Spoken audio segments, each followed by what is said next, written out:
मई 1999, कश्मीर का कारगिल जिला। पाकिस्तानी सैनिक भारतीय सीमा में घुसपैठ की कोशिश कर रही थी। बिहार रेजिमेंट के पहली बटालियन ने बटालिक में मोर्चा संभाल रखा था। कारगिल वार की शुरुआत बटालिक के पॉइंट 4268 से हुई थी। मेजर यू सर्वानंद अपनी टुकड़ी के साथ मोर्चा संभालने पहुंचे। 29 जुलाई 1999 मेजर सर्वानंद की टुकड़ी पाकिस्तानी सैनिकों से जा भिड़ी। संख्या बल कम होने के कारण एक एक करके भारतीय सैनिक शहीद होते चले गए। सबसे पहले नायक गणेश प्रसाद यादव शहीद हुए, बाद में मेजर सर्वानंद भी शहीद हो गए। इन दोनों को मरणोपरांत वीर चक्र से सम्मानित किया गया। इसी टुकड़ी में नायक शत्रुघ्न सिंह भी थे, जिन्हें 3 गोलियां लगी लेकिन वो जीवित थे। बिना खाना के 11 दिनों तक रेंगते रेंगते वे अपनी कंपनी के पास पहुंचे। अभी वाराणसी में पोस्टेड सूबेदार शत्रुघ्न सिंह से उनके इस अद्भुत कारनामे के बारे में जानते हैं। मैं सूबेदार मेजर शत्रुघ्न सिंह वीर चक्रा 1 बिहार से बिलोंग करता हूँ। अभी मैं 97 यूपी बटालियन NCC में पोस्टेड हूँ। घर हुआ यूपी बलिया।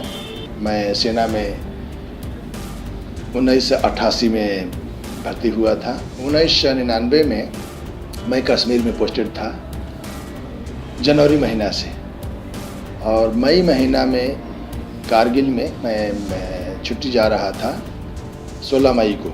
और श्रीनगर तक मैं आने के बाद मुझे पता चला कि कारगिल एक जगह है जहां पर हमारी बटालियन लड़ाई में जा रही है और वहां पर पाकिस्तानी उग्रवादी आकर के हमारी पोस्टों में बैठे हुए हैं। और ये यूनिट को टास्क मिला था कि आप जा कर के उनको खदेड़ भगाना है। मैं वहाँ से वापस हो गया यूनिट के लिए। यूनिट उस समय कंगन में डिप्लाई था और कंगन से बटालिक में मेरा बटालियन का हेडक्वार्टर था, वहाँ पर हम लोग जाके डिप्लाई हुए। 17 मई, 18 मई, 19 मई, 20 मई को ऐसे ऐसे एक एक दिन मेरा वहाँ का समय कटते रहा। मैं 23 मई को एक रेकी पेट्रोल के लिए मुझे नियुक्त किया गया और मैं गया था पोस्टों में और जा कर के मैं रेकी किया था। रेकी करने के बाद वापस आ गया 24 तारीख को। 27 तारीख को मेरी कंपनी ने मेरे प्लाटून को नियुक्त किया गया कि आप इस पोस्ट में जाएंगे। मैं सेक्शन कमांडर था उस समय। मेरा रैंक उस समय नायक था और मैं उस पोस्ट में जो पॉइंट मिला था कि इस पोस्ट में 5 से 6 उग्रवादी बैठे हुए हैं, उनको मार भगाना है। 27 मई को उस पोस्ट पर गया था तो उस टाइम पर हम लोगों का जो आपसी कम्युनिकेशन है थोड़ा गैप हो गया और उस कारण जो टाइम दिया गया था उस टाइम पर मैं उस पोस्ट के ऊपर अटैक नहीं कर पाया। हम लोग डिले होते होते लास्ट लाइट हो गया और सुबह होने के बाद जिस जगह पर हमारा सेक्शन बैठा हुआ था उसी में हम छुपे रहे। 28 मई को 2 पाकिस्तानी बिल्कुल सिविल ड्रेस में लगते थे कि उग्रवादी हैं, उसी तरह का वेशभूषा, उसी तरह से हथियार लेकर के एक पोस्ट से जुबर से लेकर के पॉइंट 4268 में जा रहे थे। 28 मई को लगभग दिन में 11 बजे जहाँ पर हम लोग बैठे हुए थे, छुपे हुए थे, उसको क्रॉस करके गए और वहाँ से फिर वापस अपना झोला, हथियार, कुछ और सामान या गोला बारूद ले करके फिर उसी पोस्ट में वापस जाने लगे। चूँकि अब वो हमको नहीं देखे थे, मैंने जो हम लोग जहाँ पर बैठे हुए थे वो लोग नहीं देखे थे, उसी बीच में आ गए। उनके हाथ में हथियार था, ये दिखाई दे रहा था कि उसका मैगजीन चढ़ा हुआ, बिल्कुल दिन का टाइम है, 1 बज रहा था। तो जब नज़दीक आ गया तो मैंने उस आदमी के ऊपर पहला फायर किया और वो आदमी वहाँ गिर गया। उसका जो पिट्ठू था, उसके जो पिट्ठू पाँच जो लिया था, हथियार लिया था, वो हमको मिल गया। मैं उसको खोला है, वो डॉक्यूमेंट पूरा निकाल लिया। निकालने के बाद अपने जो हमारे कमांडिंग अफसर CO साहब थे, OP यादव साहब, YSM उनको मिला है। साहब को मैं सूचना दिया कि साहब ऐसे ऐसे हमारे साथ हुआ है और ये जो मैं फायर किया हूँ उसमें एक पाकिस्तानी सैनिक मारा गया है। उन्होंने बहुत खुश हुआ और बोला, गुड बहादुर, आप उस हथियार को, उस डॉक्यूमेंट को लेकर के वापस लास्ट लाइट होते ही वापस मेरे पास आ जाओ। लेकिन जब लास्ट लाइट हुआ उस टाइम पर मेजर M सर्वानंद साहब जो थे, मेरा कंपनी कमांडर थे, उनको ये पता लगा कि मेरा जवान एक पाकिस्तानी सैनिक को मारा है और वहीं पर पूरे लोग हैं और जो 2 दिन से अभी तक उनको खाना पानी नहीं मिला है। साहब ने वहाँ से कुछ खाने का बिस्किट वगैरह और पानी का बोतल लेकर के, हथियार आमनेशन लेकर के और 5-6 आदमी को लेकर के हमारे पास फिर पहुँचे। जब मैं बोला कि साहब मुझे वापस सीओ साहब बुलाए हैं, तो बोले कि नहीं, इस पोस्ट को फतह करने के बाद ही हम लोग वापस चलेंगे और एक साथ चलेंगे। इस हथियार और डॉक्यूमेंट को अपने पास संभाल के रखो।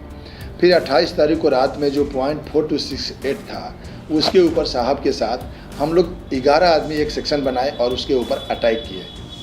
अटैक बिल्कुल सही था, सक्सेस हुआ। 3-4 पाकिस्तानी सैनिक मारे गए।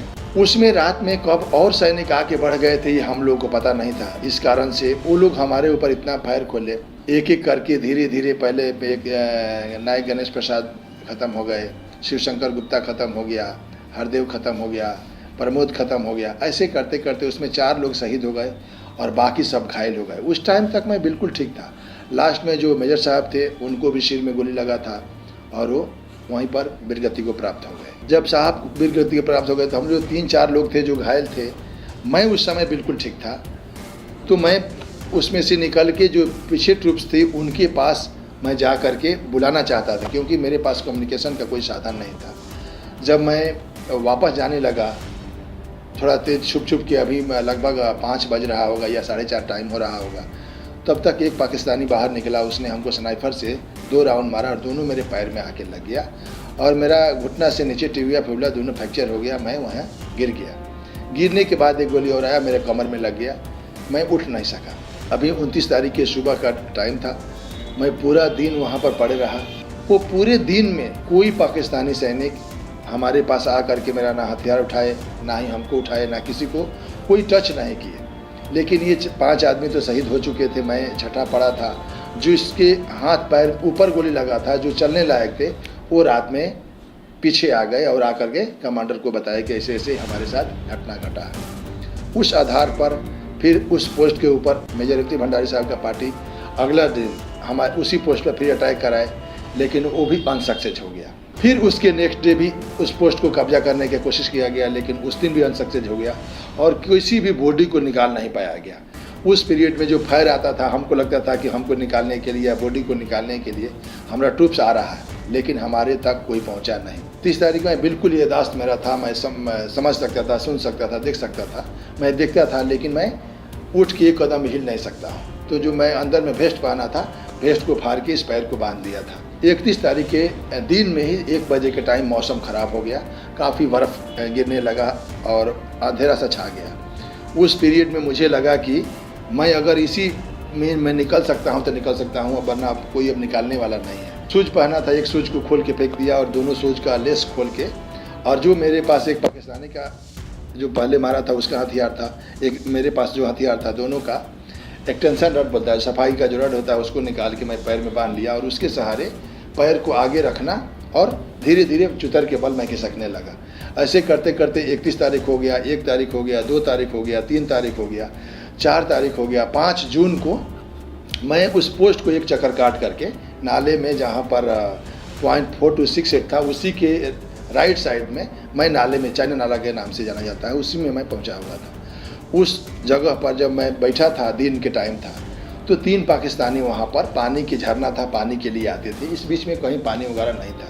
तो मैं जब देखा कि ये तीनों आदमी सिविल ड्रेस में, 2 के पास हथियार है, 1 के पास नहीं है, वो जो जरकन रखा, आवाज़ किया, मैं पीछे घूम के देखा तो ये बिल्कुल मेरे नज़दीक देखा। उस टाइम पर मेरा हाथ भी काफ़ी क्लोज हो गया था, बिल्कुल आर्म्स को पकड़ने में मुझे नहीं बनता था, लेकिन ऊपर अल्लाह ने कहाँ से शक्ति दिया।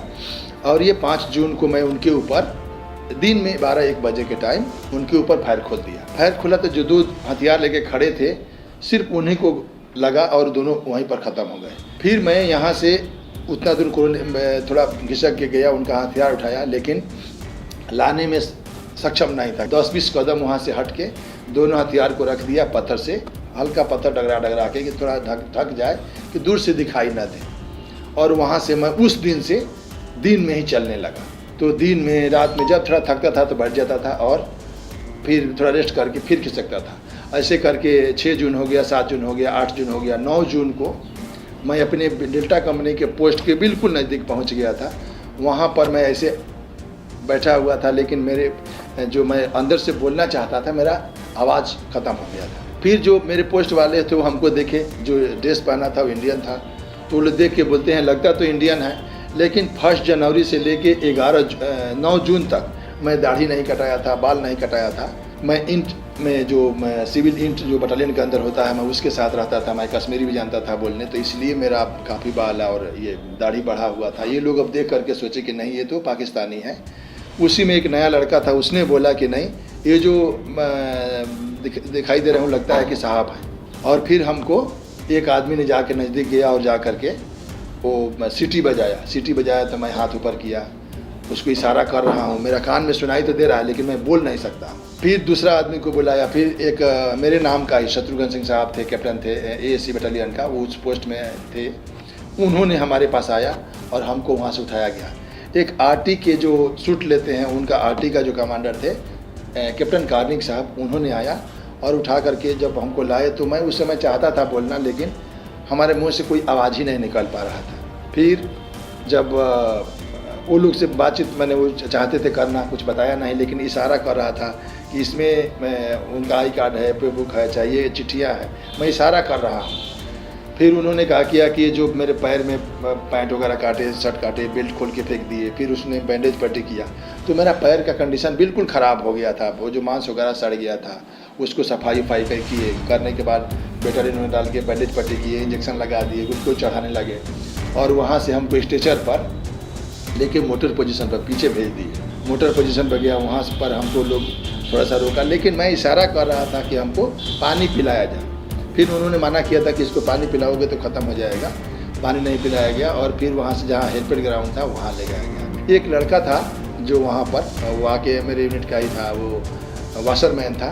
उसने आके पूछा कि सर पानी पिलाऊँ, तो मैंने उसको इशारा किया कि थोड़ा पानी तो पिला दो। तो वो लड़का गया और जा करके हमको एप्पल जूस ले आकर के 1 गिलास मेरा सिर उठाया और अपने हाथ से पिला दिया। जूस पीने के 5 से 7 मिनट बाद अंदरूनी मेरा बिल्कुल अंदर से आवाज़ खुल गया और मैं बातचीत करने लगा धीरे धीरे। फिर दूसरा गिलास भी पिला दिया। जब 2 गिलास जूस पी लिया तो मैं 10 मिनट बाद बिल्कुल अब धीरे धीरे आवाज़ मेरा आने लगा।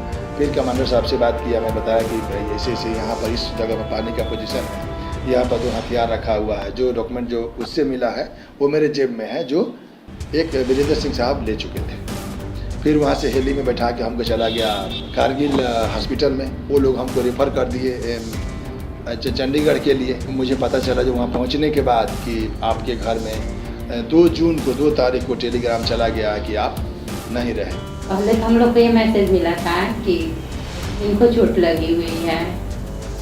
फिर बाद में जाकर के हम लोग के पास दूसरा लेटर आया, उसमें बताया गया, लिखा था कि ऐसे ऐसे हो गया है। ये पूरा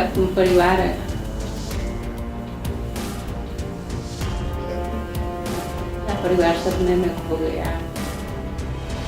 उसके बाद तो हमको पता नहीं चला कि हम कहाँ हैं और कैसे हैं, ये हमको पता नहीं चला।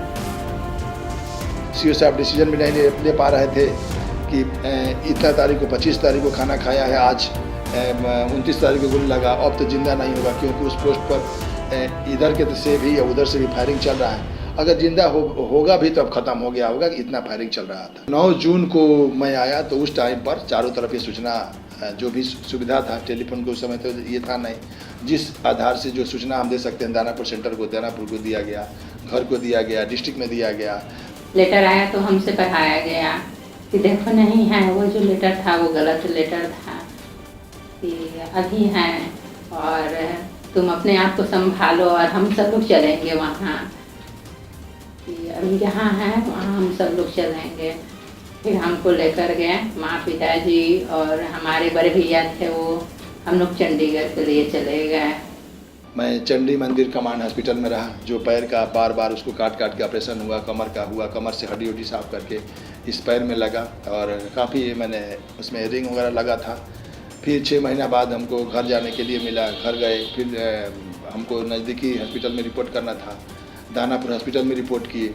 वहाँ से फिर आ गए लखनऊ में फिर हमको 6 महीना लगा, क्योंकि उसमें फिर हड्डी जोड़ना था और हड्डी उसमें जोड़ा गया। कुछ समय तो मुश्किल लगता है कि बहुत टॉप है, आर्मी ऑफिसर हैं, चाहे जवान हैं, कोई भी है, आर्मी की जॉब में है तो, लेकिन जहाँ प्रशंसा और गर्व की बात आती है वहाँ सर ऊँचा भी हो जाता है।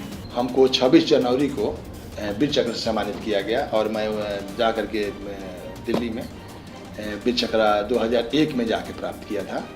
नवंबर महीना में 3 नवंबर का हमारा ये था सेमिनल परेड था, उसमें मिला था। बहुत लोग हैं जो अपने लिए बहुत कुछ किए हैं, लेकिन देश के लिए जो कुछ करता है उसी का सबसे ज़्यादा। जैसे मेरे पापा हैं वैसे इस दुनिया में बहुत कम ही लोग होंगे, या जैसे मैं हूँ वैसे बहुत कम ही लोग होंगे जिनके पापा ऐसे होंगे।